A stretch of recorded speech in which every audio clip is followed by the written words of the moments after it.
Okay, welcome back to the second session of this afternoon. My name is Marie-Pierre Boucher. I'm assistant professor at the University of Toronto. I'm delighted to be here. Maybe I'll just ask you guys to quiet down a little bit for introducing the speakers. I'm especially delighted to be chairing a panel with two very powerful women who I think produce very poetic work. So I'm delighted to be here. I'll keep the introductions short because I want to make sure that we have time for discussion. And I think today we take upon what Susmita said yesterday, that we're not looking at the geopolitics of the origin countries, but we're trying to engage with the cultural narratives that they're producing. Hopefully, I think the two artists who are presenting today have they mix different kinds of knowledge that kind of that challenge our systems of valuation of knowledge. And I think it's kind of great to listen to what they have to say so we can think further than the confines of our thinking. So let me start by Ale de la Puente. Ale de la Puente is an artist with a very diverse background in continuum studies, including boat building, navigation, astronomy, physics, and philosophy. She's known for her poetic and conceptual explorations of time and space across a wide field of mediums. And she has collaborated with several space agencies, and she has exhibited internationally. And I look forward to your talk. Thank you. Thank you, Marie. Hello, thank you, Annick and Marcus, for inviting me. I'm very pleased to be here. So, thank you, Corinne. I think we're living very entangled times where we are trying to untangle the meanings, the knowledge, the beliefs, and everything to create to know the universe we are inhabiting. So I'm going to show you a couple of a series of pieces that I have done to make myself the questions that I believe are the ones that could possibly lead me to understanding better the world and time and space we're living in.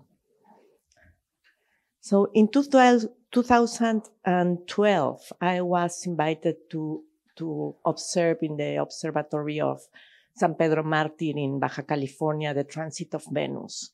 And my question was I realized that because I was standing there where we can see the transit of Venus when Venus passes in front of the sun, it was just because of the moment and time that I was sitting on where I was standing, but actually the astronomical event happens only because we are standing on Earth. And what happens if we have a different point of view? Then it's not Venus transiting across the sun. Maybe it's something else. So I question the idea of what we are looking at and from which point of view. So my work is, it changes media every time. And this is the map you must know, the Messier catalog of the stars we can see in naked eye. And what I try to do is to find, as the Hubble, to delimit the spaces between the stars and try to see that way the sky I look at night. Instead of looking at the stars, trying to figure out what is happening in these dark spaces and how I can delimit it. So instead of looking to the constellations, I try to see to the space between them. And I have also trying to search for these exoplanets. And I found more than 35 in my backyard. So these are exoplanets in different walls and humidity and rocks and flowers and so on. So here I'm starting, my talk was called 5 missions to define the center and the periphery. And this is the first mission. The first mission was I was invited to intervene with an artwork, the sky of Mexico City. And for me, that was a big question. The first question was where is the sky? Where does the sky start? Does it start on the floor? Does it start beyond the mountains, where does the sky starts? And also, when I work in a certain project, I go backwards in history. I try to approach it from different places. And in the research of this project, I didn't put a timer, sorry. I realized that the Mexico City has a relation with the sky in its history. For Moctezuma, when he saw the first a comet, it was announced that the empire of the Aztecs will fall down. So I start to work with the idea of how we define these cosmogonies where we are living. And I did some pieces that were like three-dimensional cosmogonies that in their inside, they have like all the potential to explode because they are fireworks. And some of them are just the ingredients, but separated. That gives the light of how it could be a possible unbalance. And a second later, it will change completely the universe we live it. It can change like a firework can change our emotion, but also it creates a new world. And these are images that I was in my research of fireworks I was doing. And for me, the firework is like a Big Bang. It's like kind of a reproduction of a Big Bang, but it just happens quickly in a second and it changes. And in this research, I also find out like how the celestial dome by the Mesoamerican people was represented. And instead of being represented like a dome where we are in, it's an upside down dome that every star is kind of an eye that is looking at us. So the maps of how you move around is which star you are staring at and she's staring at you. So I did my own celestial dome that is built up with 500 kilograms of pyrotechnics. and I did an astronomical event, an artificial astronomical event. I decided that it was going to be a comet, so we have to pass through a constellation that was over Mexico City. And everything to create this in a moment when it was the time of political elections, of presidential elections in Mexico, when we were all divided of what direction we wanted to go through. And so for 40 minutes, there was this kind of a comet right in the sky. And for me, the astronomical events are things that even just like the full moon, a beautiful full moon makes us agree and join our sights on the same direction. And that's the most difficult thing to do, how we can see each other. And this event was unannounced. So that was also interesting because that was part of the project. The project was called Proyecto Líquido, and they invite 12 artists to do different interventions on different sides of the Valley of Mexico City. For me, it was the sky. Somebody else was on the underground or certain place. No? So the next day, there's no sound.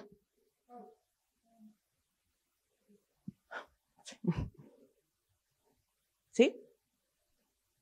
No. We tried and it worked. Well, no, okay. It's just the sound of a comet. It doesn't matter. Okay. So then it was unannounced and it happens to I couldn't just leave it like it. Don't worry. It happens that it was on the time of the Guadalupe Virgin celebrations that it is the most important virgin and belief in Mexico City. So next day, we realized that there were in the social media there were a lot of conspiracy theories that it was the government, that it was miracles of the Virgin Maria, that it was like all, and I keep on receiving sometimes like, information about that. Actually, we had a dinner like a month after with the curator and somebody else, and somebody was talking about seeing an UFO on Mexico City in December. And we said like, okay, don't tell anybody, no? So this is the next project I want to share. This mission was about to find the center, but not to find the center, but to be encountered to a center. I believe the center is something that is not in a certain place, that it moves all the time. So in this project, what I did was to sail on the equator line. And I sailed on the equator line to a point where we depart from Galapagos, but the idea was to sail with no land on sight. To be there in the moment when you have like the vernal equinox and the sun rises completely in the east and divides the celestial dome in half. And in that moment when the sun is completely on the zenith, that you have 90 degrees and you have the sun there, we covered the vessel with mylar. So to make the reflection to the sun. And in that moment, when the sun, the center of the earth and the vessel are in a right straight line, a satellite was passing by and took us a picture. Well, actually, it took us, you just zoom the picture, you find the sunlight reflection set on Earth. The idea is not a picture of us, but it's a picture of the reflection of the sun. And there's something marvelous when the sun is completely on the zenith. It is kind of an eye of a hurricane. And it happens because the sun the rays enter completely perpendicular, and it pushes the air away. It's like the eye of a hurricane, where there's like calm and no sound, and the sound travels differently. And it's just for 15 minutes. And in this precise moment, there's that center traveling somewhere else around the world. And then on this idea of having the horizon defined when there's no land, in this space, I try to bring the horizon closer. Sometimes the horizon is very far away. And in the valley in Mexico City, you have mountains all around, and most of them, you cannot see them because of pollution or the buildings or everything. So I recollect the stones from around the city and bring them closer to this installation. When you get inside and you have the sight on the level of the horizon, then there is like you have brought in the horizon in a way that you put away the city. And there's kind of a psychological effect that you feel inside, that there's no sound and that there's some kind of peace. And you bring closer the mountains, and you can see in the micro, in the piece of rock, you can see the whole mountain in it. And this one is, it's called nave, that it means ship or vessel. And this was work that is what you see, an upside down ship. It's about 14 meters. And the idea is that inside the ship, it's covered with fabric that is embroidered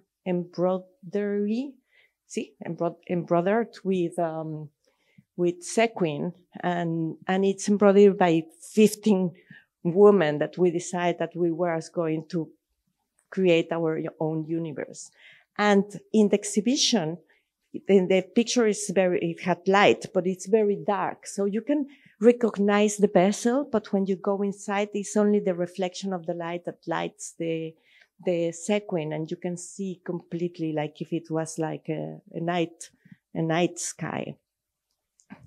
But the idea is that we are in that universe. The universe is the vessel in which we are traveling around. And we don't know where we are traveling or how are we sailing there. So in this process that we are all in the same place, no? And we are all looking in different ways.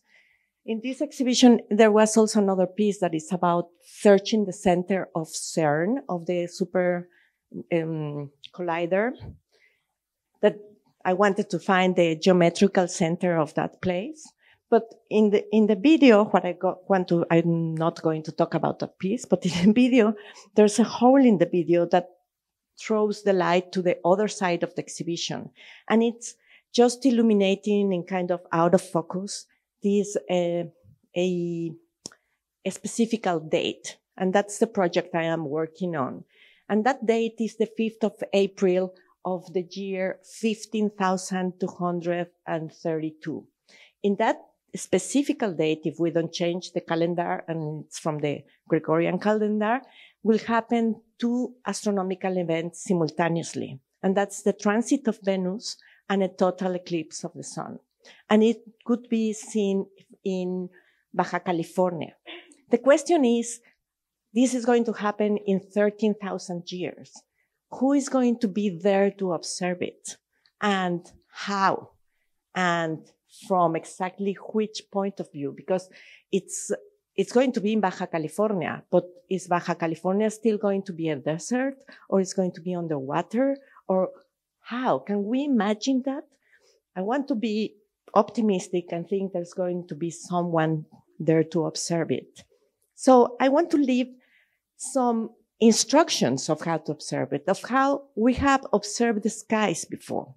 And in this project, I collaborated with Nidia Pineda de Avila, that she is a historian of science, PhD historian of science, that she works in the UCSD, in the University of San Diego. And with her, we found out her research is about astronomical images and process of images since the 16th century. So we find this document that are the instructions to observe the eclipse of the lunar eclipses in the Americas. These instructions were sent by the monarch Felipe II in 1582 to find the position of their cities, to find the longitude. So you have these instructions that it's only a paper with 2 sides writing in Old Spanish, and we have to translate it to our language and then try to translate the instructions. They were saying the instructions makes you do an instrument, and that the instruments will come out as a drawing, and you have to pass the whole day searching measuring the shadows of the sun to find the meridian line. And then after you follow the whole instructions and you spend the whole day under the sun, you build another instrument in that other instrument, you will have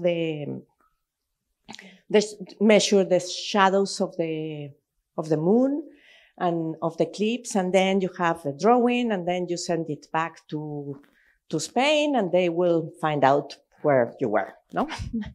So after the whole process, we realized that it was a dialogue with somebody else that was following the instructions, but in some other time, and it's about the experience of how we create knowledge. And it's not about the data itself. We were not going to find the longitude, because for that we have the GPS. So with that, we decided to do it again. But in this time, we did it on the beach because we wanted to have like the eclipse in a dark night. But this time we did it also with 52 students from the UCSD. And for each student, we make a notebook. And that notebook was for them to observe a whole cycle of all the phases of the moon. from one lunar month. So they have to write everyday observations. At the beginning, when we asked the assignment to the students, they were saying like, but how? This was in the pandemic. Are we going to go outside and it's chilly, it's cold? How much time do we have to observe? And they were starting to make their own observations, and they started being like 10 minutes. And then after they were spending like the whole night out, and they were enjoying it, and they were discovering by themselves like many things they didn't know about it. Like 2 minutes, perfectly. That's what I need.